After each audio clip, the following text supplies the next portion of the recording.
আন্তর্জাতিক বাংলা সংবাদে সবাইকে স্বাগত। সুপ্রিয় দর্শক শ্রোতা, পৃথিবীতে চলছে তৃতীয় বিশ্বযুদ্ধের আনাগোনা। যে কোনো সময় 10টি রাষ্ট্রের মধ্যে যুদ্ধ শুরু হয়ে যেতে পারে। ইতিমধ্যেই ভারত পাকিস্তানকে কেন্দ্র করে চলছে সীমান্তে গোলাগুলি, কাশ্মীরে চালাচ্ছে হামলা।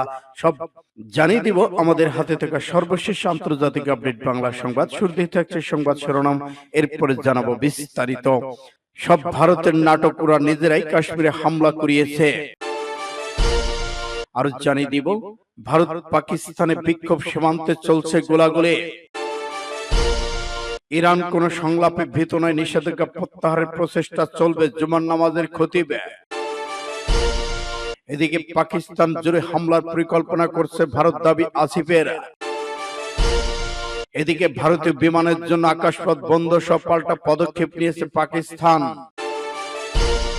পাকিস্তান পারমাণবিক শক্তিধর দেশ, চূড়ান্ত জবাব পাবে ভারত। এদিকে ভারত পাকিস্তান উত্তেজনা মধ্যস্থতার প্রস্তাব দিল ইরান। 9 সেকেন্ডে গুড়িয়ে দেওয়া হলো ভারতের টুইন টাওয়ার। ভারতের উত্তর প্রদেশের রাজ্যের নয়ডা শহর বহির্ভূত ভাবে নির্মিত সুপার টেক টুইন টাওয়ার গুড়িয়ে দেওয়া হয়েছে। পূর্ব ঘোষণা অনুযায়ী বিস্ফোরকের মধ্যে দিয়ে ভবনটি গুড়িয়ে দেওয়া হয়েছে। বিস্ফোরণ স্থায়িত্ব ছিল 9 সেকেন্ড। খবর এনডিটিভির। ভবন গুড়িয়ে দেওয়ার কাজ শেষ হওয়ার পর এখন নয়ডা কর্তৃপক্ষ পরবর্তী চ্যালেঞ্জ হলো ধ্বংসাবশেষ পরিষ্কার করা। সব ভারতের নাটক, ওরা নিজেরাই কাশ্মীরে হামলা করিয়াছে। কাশ্মীরের পহেলগামে গত মঙ্গলবার সন্ত্রাসীদের হামলায় 25 ভারতীয়, এক নেপালি নিহত হয়েছে। এই ঘটনার মুখ খুলেছেন পাকিস্তান ভিত্তিক লস্করি তৈবার নেতা সাইফুল্লাহ খালিদ ওরফে সাইফুল্লাহ কাশুরি। সামাজিক মাধ্যম ছড়িয়ে পড়া ভিডিওতে তিনি দাবি করেছেন, কাশ্মীরে হামলার সঙ্গে পাকিস্তানের কোনো সম্পর্ক নেই, এটি ছিল ভারতীয় ষড়যন্ত্র। তবে ভিডিওটির সত্যতা যাচাই করেনি যুগান্তর। ভিডিওতে সাইফুল্লাহ খালিদকে বলতে শোনা যায়, ভারত নিজেই পহেলগামে আক্রমণ চালিয়েছে এবং এর জন্য তারা দায়ী, এটি তাদের সাজানো নাটক। তিনি বলেন, এই হামলার অজুহাতে ভারতীয় মিডিয়া আমাকে দায়ী করে পাকিস্তানকে অভিযুক্ত করা হয়েছে, এটি একটি দুঃখজনক বিষয়। এর আগে ভারতের গোয়েন্দা সূত্রে বরাতে দেশটি মিডিয়া দাবি করেছে, পহেলগামে হওয়া সন্ত্রাসী হামলার মূল হোতা ছিলেন সাইফুল্লাহ খালিদ। তাদের মতে তার নির্দেশেই উপত্যকায় নির্বিচারে গুলি চালায়। এরপরই ভিডিও বার্তা নিয়ে নিজের অবস্থান স্পষ্ট করেছেন সাইফুল্লাহ খালিদ। এই হামলার কোনো ভূমিকাই ছিল না বলে জানান। এদিকে ভারত জুড়ে মিথ্যা মুসলিম বিদ্বেষ সৃষ্টি করতে বিজেপি কাশ্মীরে সন্ত্রাসী হামলা করেছে বলে দাবি করেছেন খোদ দেশটির নাগরিকরা। অনেকে বলেছেন, অমিত শাহ অজিত দোভালদের সাহায্য করার কোনো অস্ত্র চালানোর লোক কাশ্মীরে ঢুকতে পারে না বলে তারা বিশ্বাস করেন। এছাড়া কাশ্মীরে ভয়াবহ এই হামলা নিয়ে ভারতীয় মিডিয়া মিথ্যাচার ফাঁস করেছে। হামলায় নিহত নৌ কর্মকর্তা একটি ছবি ভিডিও নিয়ে বিভ্রান্তি তৈরি হয়েছে। এক দম্পতি পুরনো ছবি ভারতীয় গণমাধ্যম ওই নৌ কর্মকর্তার ছবি বলে প্রচার করা হয়েছে। ভারত পাকিস্তানে বিক্ষোভে সীমান্তে গোলাগুলি। ভারত নিয়ন্ত্রিত কাশ্মীরে পহেলগামে হামলার ঘটনায় উত্তেজনার মধ্যে সীমান্তে গোলাগুলিতে জড়িয়েছে ভারত ও পাকিস্তান। গত বৃহস্পতিবার রাতভর কাশ্মীরের নিয়ন্ত্রণ রেখা দুই পারমাণবিক শক্তিধর দেশের নিরাপত্তা বাহিনীর সদস্যদের মধ্যে এই গোলাগুলি হয়। এ অবস্থায় উভয় পক্ষকে চরম সংযত দেখানোর আহ্বান জানিয়েছে জাতিসংঘ। দুই দেশের সীমান্তে অতিরিক্ত সেনা মোতায়েন করেছে এবং সতর্ক অবস্থান রয়েছেন। পাল্টাপাল্টি পদক্ষেপ চেয়ে ভারত পাকিস্তান উভয় দেশের বিভিন্ন শহরে বিক্ষোভ হয়েছে। পাকিস্তান নিয়ন্ত্রিত কাশ্মীরে এক জ্যেষ্ঠ সরকারি কর্মকর্তা গতকাল শুক্রবার বার্তা সংস্থা এপিকে জানায়, লিপা উপত্যকায় সীমান্তে নিয়ন্ত্রণ রেখা দুই দেশের সেনাদের মধ্যে গোলাগুলি হয়, তবে বেসামরিক এলাকায় কোনো গুলির শব্দ শোনা যায়নি। জীবনযাপন স্বাভাবিক ছিল, শিক্ষা প্রতিষ্ঠান খোলা রয়েছে। ভারতের সামরিক বাহিনীর পক্ষ থেকে বলা হয়েছে, ভারতীয় অবস্থানকে লক্ষ্য করে পাকিস্তানের সেনারা ছোট আকৃতির অস্ত্র ব্যবহার করে গুলি চালিয়েছে। নাম প্রকাশ না করে ভারতের সেনা কর্মকর্তা বলেন, গুলির জবাব দিয়েছেন তারা। এই পরিস্থিতিতে ভারত নিয়ন্ত্রিত কাশ্মীরে শ্রীনগর উচ্চ পর্যায়ের নিরাপত্তা বৈঠক করেছেন ভারতের সেনাপ্রধান জেনারেল উপেন্দ্র দ্বিবেদী। মঙ্গলবার পহেলগাম বন্দুকধারীর হামলায় 26 বেসামরিক মানুষ নিহত হওয়ার ঘটনায় ভারতের কেন্দ্রীয় সরকারের ব্যর্থতার দেখেছেন দেশটির বিরোধী দলগুলো। তাদের প্রশ্ন, হামলার সময় পহেলগামের জনপ্রিয় এই পর্যটক কেন্দ্রে কেন সেনাবাহিনী মোতায়েন ছিল না? বৃহস্পতিবার সর্বদলীয় বৈঠকে দেশটির প্রধানমন্ত্রী রাজনাথ সিং এবং স্বরাষ্ট্রমন্ত্রী অমিত শাহের উপস্থিতিতে বিরোধীরা এ দাবি করেছেন। ওই হামলার সময় আশপাশে কোনো সেনা সদস্য কেন রাখা হয়নি? প্রশ্নটি প্রথমে তোলেন কংগ্রেস নেতা রাহুল গান্ধী, পরে সঙ্গে সুর মেলান কংগ্রেসের সভাপতি মল্লিকার্জুন খার্গে এবং আর্মি পার্টির নেতা সঞ্জয় সিং। ইরান কোন সংলাপে ভীত নয়, নিষেধাজ্ঞা প্রত্যাহারের প্রচেষ্টা চলবে, জুমার নামাজের খতিব। ফার্স্ট টুডে তেহরান জুমার নামাজের খতিব বলেছেন, সংলাপ এমন একটি বিষয় যা ইরান আন্তর্জাতিক অঙ্গনে তার সদিচ্ছার প্রমাণ এবং যুক্তি তুলে ধরার কাজে লাগায়। তিনি বলেন, পরোক্ষ আলোচনায় প্রতিপক্ষের কথা শোনার একই সাথে আমরা আমাদের চুক্তি তাদের কাছে তুলে ধরি, যাতে বিশ্ব জানতে পারে যে ইরান যুক্তি দিয়ে কথা বলে এবং কোনো সংলাপে ভয় পায় না। ইরানের বরাদ্দে পাঁচটি জানিয়েছে তেহরান জুমার নামাজের খতিব হাজ্জাতুল ইসলাম ওয়াল মুসলিমি কাজে সিদ্দিকী সর্বোচ্চ নেতার উদ্ধৃতি দিয়ে বলেছেন, আলোচনার ক্ষেত্রে নিশ্চিত করতে হবে যে প্রতিপক্ষ তার দায়িত্ব পালন করবে। যদি এমন কোনো নিশ্চয়তা না থাকে তাহলে কোনো আলোচনা অর্থহীন এবং তা হবে আলোচনার নামে প্রতারণা। জুমার নামাজের খতিব কয়েক বছরের নিষ্ফল আলোচনার কথা উল্লেখ করে বলেছেন, সর্বোচ্চ নেতা যেমনটি বলেছেন, তারা এসে আলোচনার টেবিলে ছেড়ে চলে গেছে এবং চুক্তিপত্র ছিঁড়ে ফেলেছে। আলোচনায় অংশগ্রহণকারী অন্য পক্ষ তাদের নির্দেশ পালন করতে এবং অনেক কিছুই চাপিয়ে দিতে চায়। জুমার নামাজের খতিব হাজ্জাতুল ইসলাম ওয়াল মুসলিমিন কাজেম সিদ্দিকী বলেছেন, ইমাম খমেনী রহমতুল্লাহ আলাইহির বিষয়ে স্পষ্ট দৃষ্টিভঙ্গি পোষণ করেছেন এবং বিশ্বাস করতেন যে যুক্তরাষ্ট্র ইরানের তাদের স্বার্থ হাতছাড়া করার কারণে ইসলামী শাসন ব্যবস্থা, ধর্ম, কোরআন বিশ্বাস আমাদের জনগণের বিরুদ্ধে কঠিন শত্রুতায় নেমেছে এবং এই শত্রুতা কখনো শেষ হবার নয়। তেহরানের জুমার নামাজের ইমাম আরো বলেছেন, ইরানের সাথে সরাসরি আলোচনার বিষয়ে মার্কিন প্রেসিডেন্ট সাম্প্রতিক দাবি একটি প্রতারণা এবং ভিত্তিহীন দাবি। আন্তর্জাতিক বাধ্যবাধকতা মেনে না চলা, ব্যর্থতার ইতিহাস বিবেচনা করা মার্কিন যুক্তরাষ্ট্রের সাথে সরাসরি আলোচনা বসা আমাদের অনুকূলে নয়। পাকিস্তান জুড়ে হামলার পরিকল্পনা করছে ভারত, দাবি আসিফের। পাকিস্তানের প্রতিরক্ষা মন্ত্রী খাজা মোহাম্মদ আসিফ দাবি করেছেন, গোয়েন্দা প্রতিবেদন নিশ্চিত করেছে যে ভারত পাকিস্তান জুড়ে বড় শহরগুলোতে সন্ত্রাসী হামলার পরিকল্পনা করছে। সামা টিভিতে দেওয়া একটি বিশেষ সাক্ষাৎকারে তিনি এ দাবি করেছেন। সেই সঙ্গে তিনি হুঁশিয়ার দিয়ে বলেন, ভারত যদি আগ্রাসনের পথে হাঁটে তাহলে পাকিস্তান প্রতিক্রিয়া জানাতে 200 ভাগ প্রস্তুত রয়েছেন। তিনি জানান, পাকিস্তান যুদ্ধ চায় না এবং পারমাণবিক অস্ত্র ব্যবহারের কোনো পরিকল্পনা নেই, তবে পারমাণবিক ক্ষমতাই পাকিস্তানের সার্বভৌমত্বের গ্যারান্টি।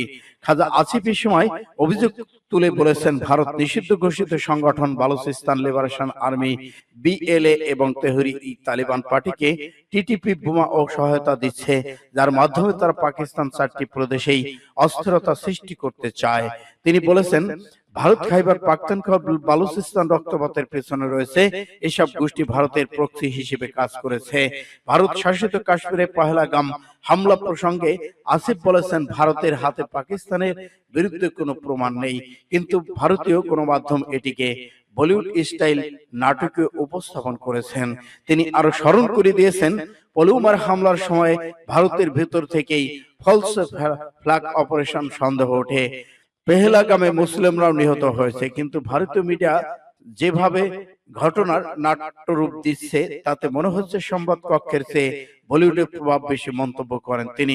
ভারতের সিন্ধু জলচুক্তি স্থগিত করার প্রচেষ্টাকে বিপজ্জনক দৃষ্টান্ত হিসেবে অভিহিত করেছেন পাকিস্তান এই ইস্যুতে আন্তর্জাতিক আদালতে যাবে।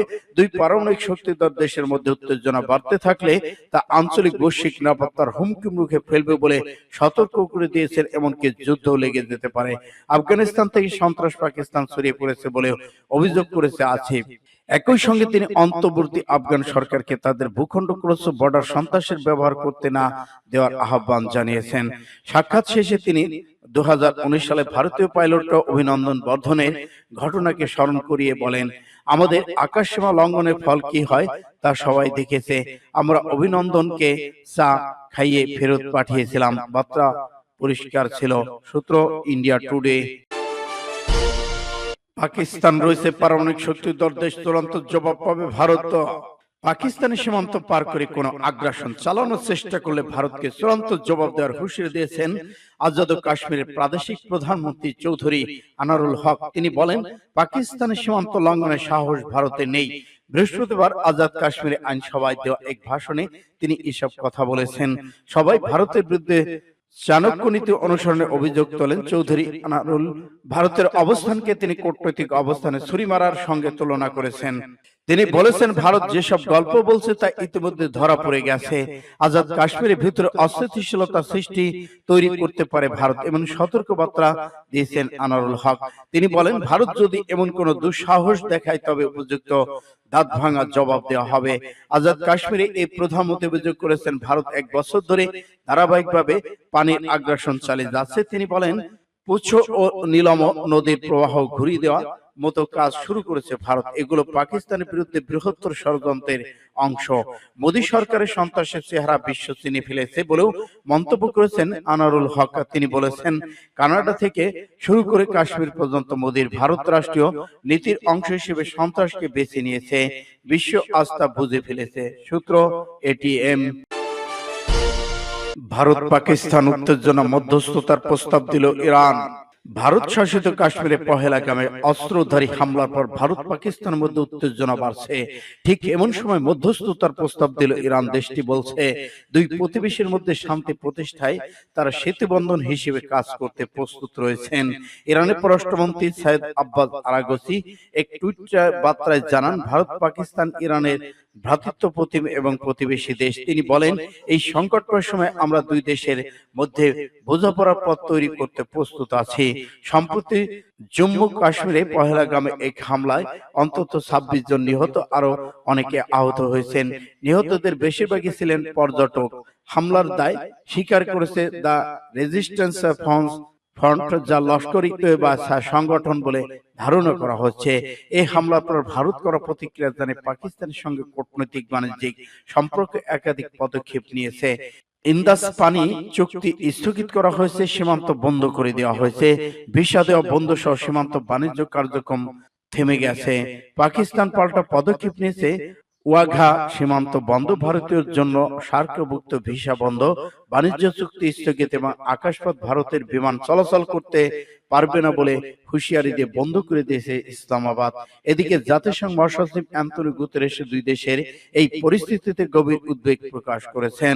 তিনি শান্তির আহ্বান জানিয়ে বলে, উভয় দেশ যেন ধৈর্য ধরে এবং উত্তেজনা বাড়া থেকে বিরত থাকে।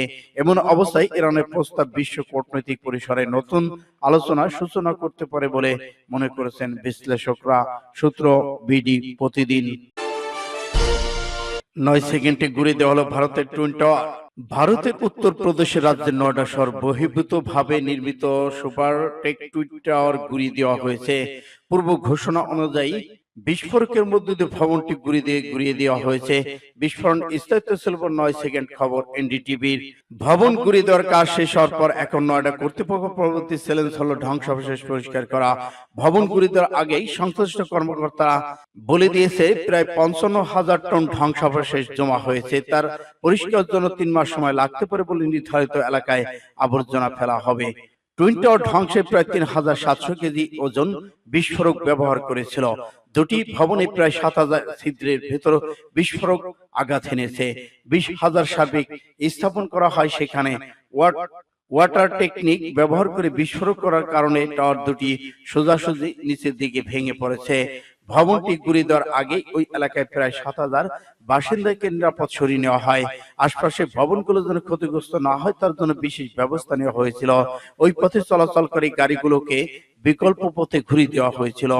আশপাশে কিছু ভবন অবস্থান টুইন টাওয়ার থেকে মাত্র 8 মিটার দূরত্বে, অন্যগুলো দূরত্ব 12 মিটার ব্যাসার্ধের মধ্যে ছিল।